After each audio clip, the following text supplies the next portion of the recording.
قال رسول الله عليه الصلاة والسلام: كل أمتي معافى إلا المجاهرين.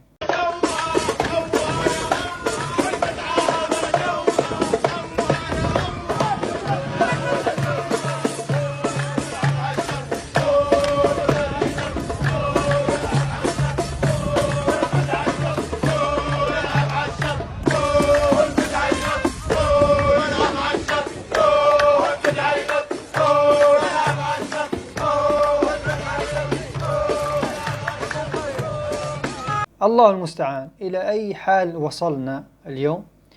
المجاهرة مش بالمعصية، المجاهرة بالبدعة، أنه يجاهر بالبدعة. الله المستعان.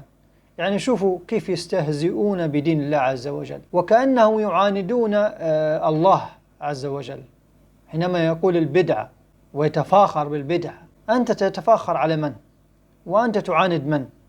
أنت لا تعاند البشر، أنت تعاند رب البشر، أنت تعاند رب البشر الذي حرم هذا الأمر وجعله بدعة. الله المستعان.